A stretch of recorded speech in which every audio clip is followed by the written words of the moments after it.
The silence of deep space was usually a comfort to Dr. Eris Thorne. Aboard the observational station Aethelgard, orbiting a dying star on the edge of known space, silence was the default state. The hum of the life support systems and the occasional mechanical clunk of the maneuvering thrusters were the only sounds that accompanied his solitude. This isolation was a requirement for his work, studying anomalous cosmic background radiation. It was peaceful, predictable work, until the anomaly appeared. It hadn't registered on the standard sensors at first.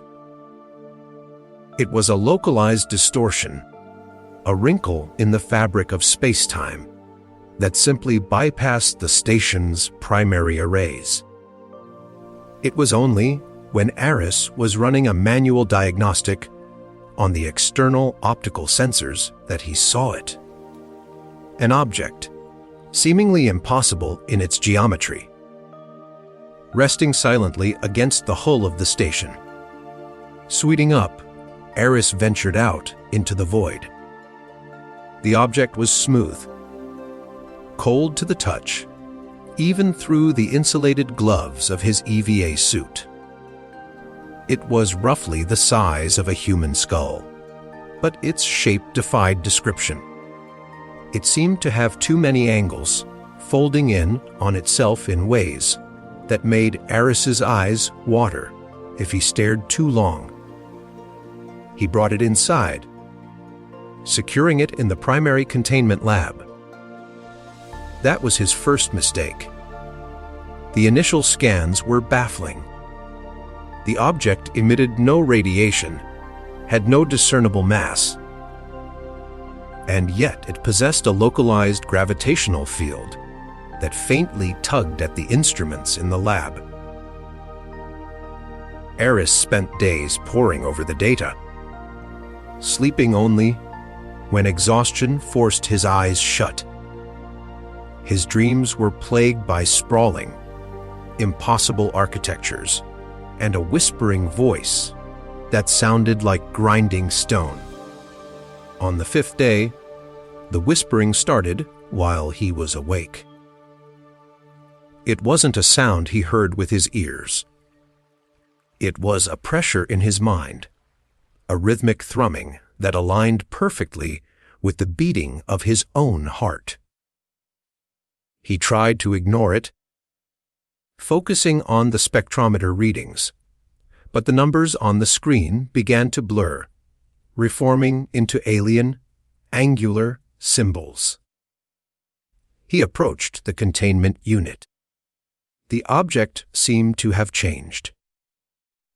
The angles were sharper now, the smooth surface marred by intricate, pulsing veins of a sickly violet light.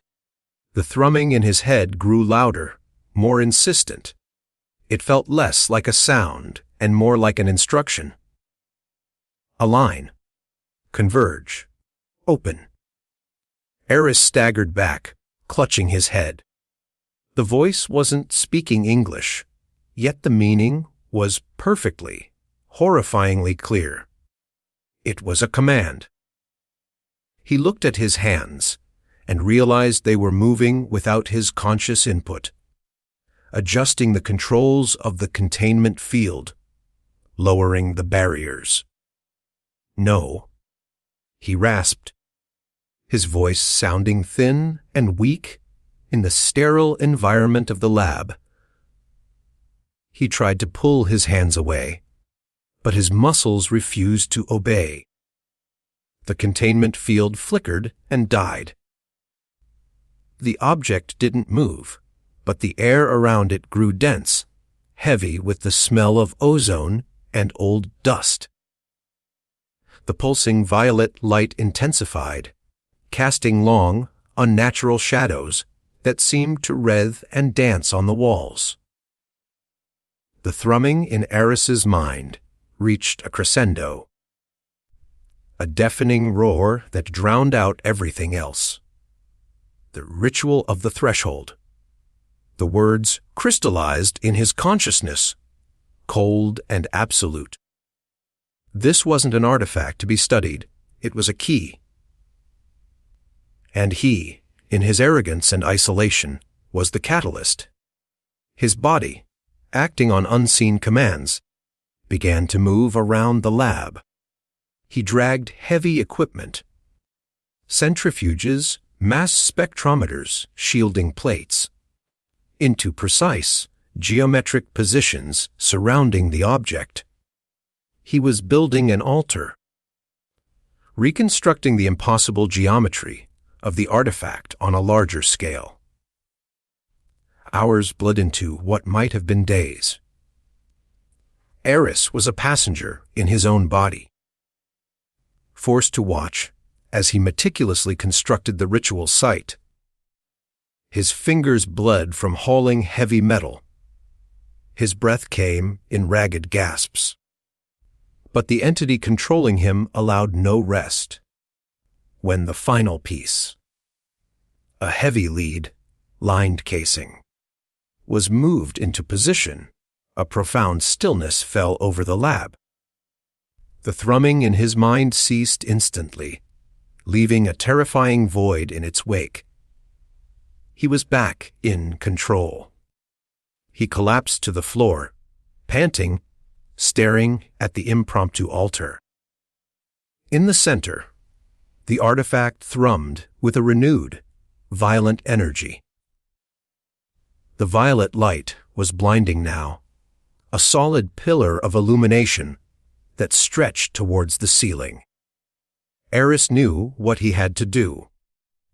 The logic of the ritual, implanted in his mind by the artifact, demanded a final step, a sacrifice of energy, a convergence of consciousness. He dragged himself towards the center of the geometric arrangement. Every instinct screamed at him to run, to seal the lab and vent it to space. But the insidious logic of the ritual held him fast. He believed, with a terrifying certainty, that completing the ritual was the only way to understand, the only way to stop the whispering forever. He reached out and placed his bare hands on the surface of the artifact. The cold was absolute, a freezing burn that instantly numbed his fingers. The violet light surged, enveloping him. The whispering returned, a chorus of 1 billion voices speaking in unison. Tearing through the fragile construct of his sanity, he saw the universe as it truly was. A thin, fragile membrane stretched over a chaotic, seething void. He saw the entities that dwelled in that void, vast, uncaring intelligences that dwarfed human comprehension. And he saw the tear he had just opened in the membrane. The Aethelgard shuddered as the fabric of reality began to unravel around it. The bulkheads groaned. The air recycling systems screamed in protest. But Eris heard none of it. He was lost in the infinite, terrible expanse of the cosmos, his mind expanding and shattering simultaneously. The silence of deep space returned, but it was no longer empty.